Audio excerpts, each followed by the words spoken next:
कुलूसियों 3:3, 3 के 1 से पढ़ लेंगे।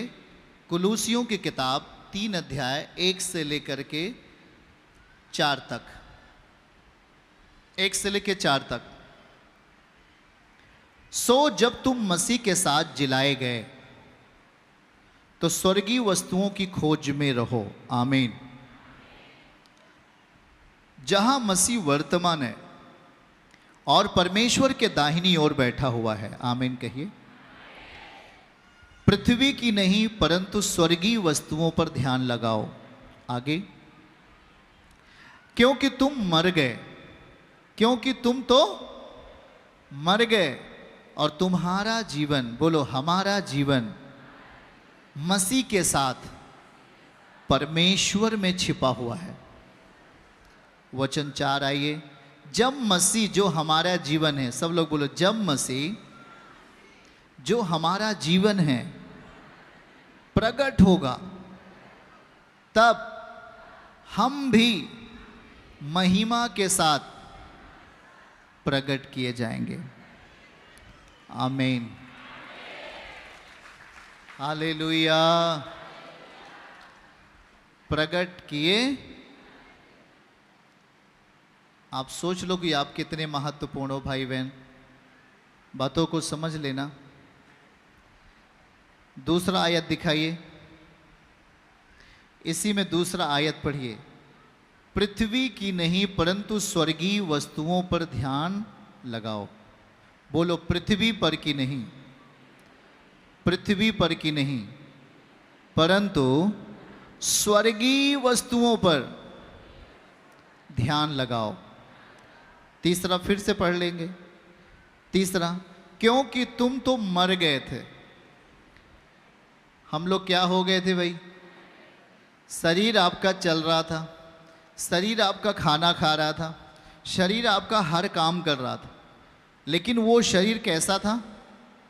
मरा हुआ सा। शरीर कैसा था? मरा हुआ था। एक बाप ने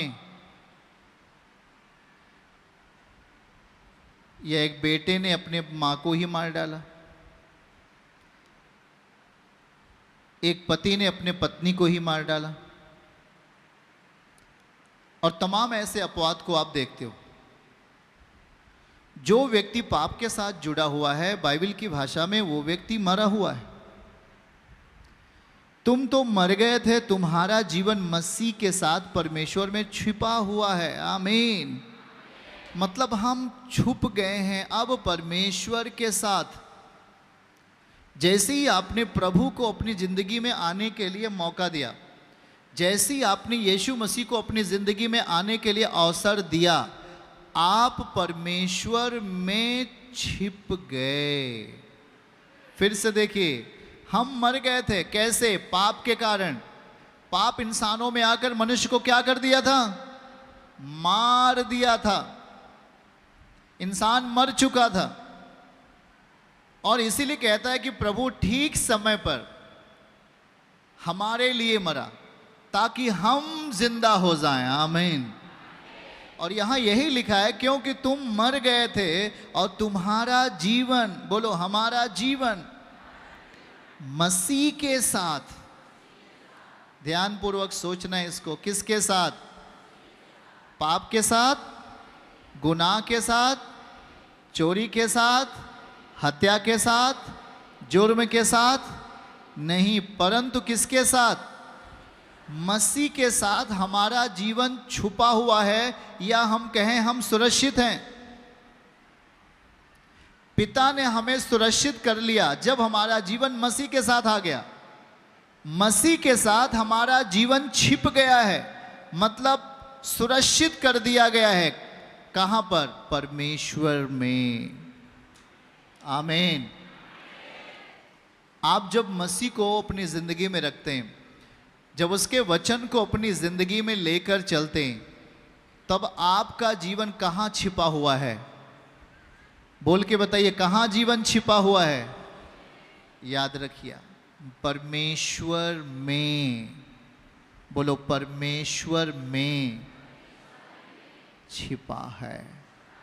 बोलो, हमारा जीवन परमेश्वर में छिपा है।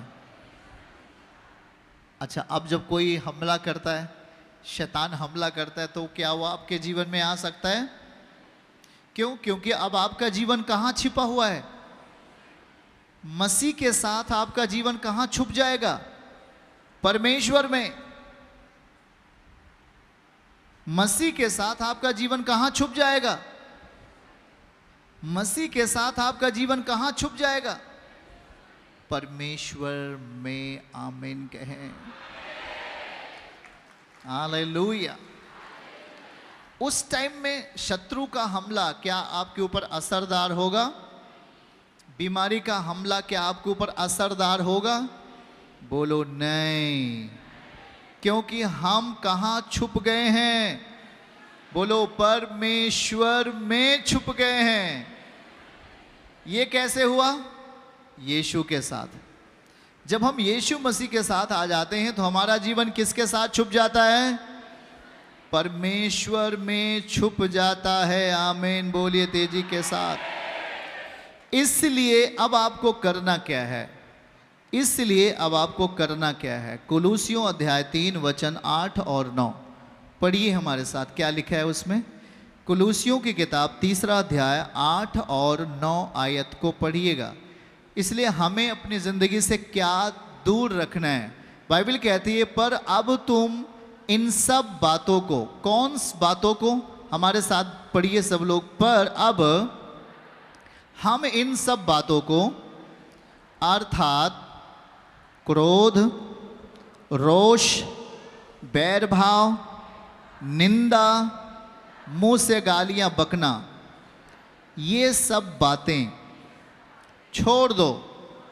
वचन 9 में क्या लिखा है? फिर से वचन 9, एक दूसरे से झूठ मत बोलो, क्योंकि हमने पुराने मनुष्य को उसके कामों समेत उतार डाला है।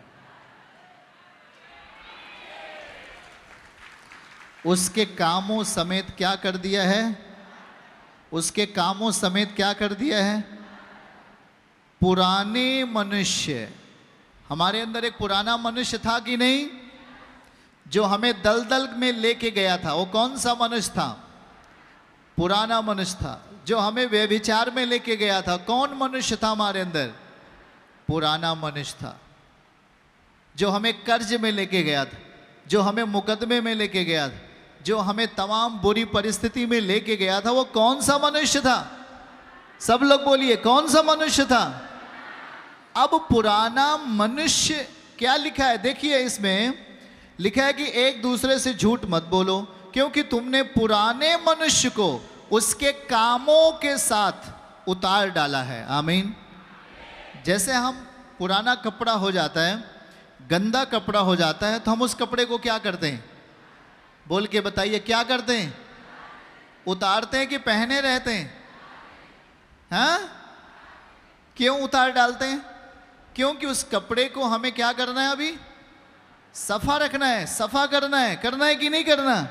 आप उस कपड़े को सफा करते और तब पहनते हैं, तब आपकी शोभा अलग होती है।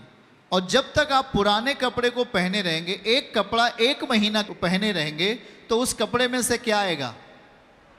सुगंध आएगा कि बदबू आएगा? जिसके बगल बैठेंगे क्या कहेगा?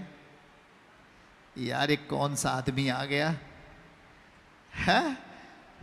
तुम भल भी नहाए हो, सबसे बढ़िया वाला साबुन से नहाया, सबसे अच्छा तेल लगाया, लेकिन 1 महीने से कपड़ा साफ नहीं किया। अब जब तुम किसी के पास वो कपड़ा पहन कर बैठ गए हो, तो कपड़ा क्या करेगा? अपना क्वालिटी प्रकट करेगा कि नहीं? बोल के बताइए, अपना क्वालिटी प्रकट करेगा कि नहीं? क्यों? वो क्या है? पुराना है, वो बदबूदार है। ठीक उसी तरीके से हमारा आपका आत्मिक मनुष्य होता है। अगर हमारा आत्मिक मनुष्य क्या क्या कर रहा है? 8 पद को दिखाइए। अगर हमारा आत्मिक मनुष्य अगर क्रोध कर रहा है, क्रोध तो ठीक है, क्रोध अगर आपको आता है तो आए, लेकिन पाप नहीं होना चाहिए। रोष करते हो, बैर करते हो, निंदा करते हो, मुंह से गालियां बकते हो, अगर आज भी व्यभिचार करते हो, लुच्चपन करते हो, चोरी करते हो, हत्या करते हो, गुनाह करते हो, एक दूसरे की बुराई करते हो, किसी को नीचा दिखाना चाहते हो तो उसका नुकसान करना चाहते हो, किसी को फंसाना चाहते हो, मतलब किसी के प्रति आप बुरी सोच रख रहे हैं, तो बाइबल की भाषा में वचन कहता है कि अभी भी आप पुराने मनुष्य को लेकर चल रहे हैं। तो पुराना मनुष्य आपको दलदल में लेके जाएगा कि नहीं लेके जाएगा? पुराना मनुष्य का स्वभाव क्या है? क्रोध करना, रोष करना, द्वेष करना, गालियां बकना, व्यभिचार करना, चोरी करना, हत्या करना, लड़ाई करना, नशा करना, व्यभिचार करना, ये सब सारी स्थितियां कौन सा मनुष्य करता है? बाइबल की भाषा में पुराना मनुष्य। कहाँ लिखा है? फिर से पढ़िए उसको, 8वीं आयत में आइए, 9वें में आइए, 9 पद में आइए, क्या लिखा है? पुराना मनुष्य, एक दूसरे से झूठ मत बोलो क्योंकि तुमने पुराने मनुष्य को उसके कामों के साथ क्या कर दिया है? अभी कितने मनुष्य के अंदर पुराना मनुष्य है? किसी के अंदर तो पुराना मनुष्य है तो नहीं। अगर आज भी आपने पुराने मनुष्य को आप अपने अंदर आपने रखा है, आज भी पुराना मनुष्य आप में जीता है, आज भी पुराना मनुष्य आप में बात करता है, आज भी पुराना मनुष्य आप में चलता है, आज भी पुराना मनुष्य आप में प्रक्रिया पूरी करता है, तब याद रखना है इस बात के लिए कि नया मनुष्य जो मसीह है वो आपके लिए नहीं है, क्योंकि आपने उसे उतारना नहीं चाहा परंतु उसे पहनना चाहा।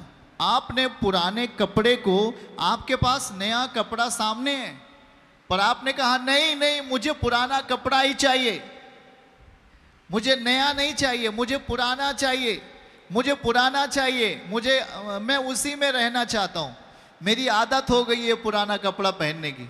तो आपको पुरानी आदत से बाहर आना पड़ेगा, आपको उस व्यभिचार से बाहर आना पड़ेगा, आपको गंदे काम से बाहर आना पड़ेगा। बल कौन देगा? तेजी में बोलो, यीशु। शक्ति कौन देगा आपको बाहर आने से? प्रभु आपको बल देंगे, प्रभु आपको शक्ति देंगे कि आप नए वस्त्र पहन लो, आप नए कपड़े पहनो। जब अभी भी आप प्रभु की बात सुन रहे हैं, वो आपको नया वस्त्र देने की इच्छा रखता है। अब आपके मन में एक अगर पुराना मनुष्य आज भी है तो मैं जो बोल रहा हूं उसको अच्छा नहीं लगेगा, उसको गड़बड़ लगेगा, उसको ये बातें उसके शरीर के लिए, उसके आत्मिक शरीर के लिए सही नहीं होंगी। लेकिन अगर आपको नया मनुष्य में जीना है, आपको एक शक्तिशाली मनुष्य में जीना है, जो वो मनुष्य जो आपके लिए, आपके पाप के खातिर बलिदान हुआ और जो आपके अंदर रहने वाले पाप को हरा दिया, यदि आप उसे बाहर करना चाहते हैं तो हमें नए मनुष्य को अपने अंदर अवसर देना होगा यीशु के नाम में। चर्च की सभी प्रार्थनाओं को और परमेश्वर के दास के द्वारा टीचिंग सुनने के लिए और अपडेट्स को जानने के लिए हमारे इस चैनल को सब्सक्राइब करें और साथ में बेल आइकन को जरूर दबाएं ताकि जब भी लाइव प्रार्थना हो तो सबसे पहले आप देख सकें।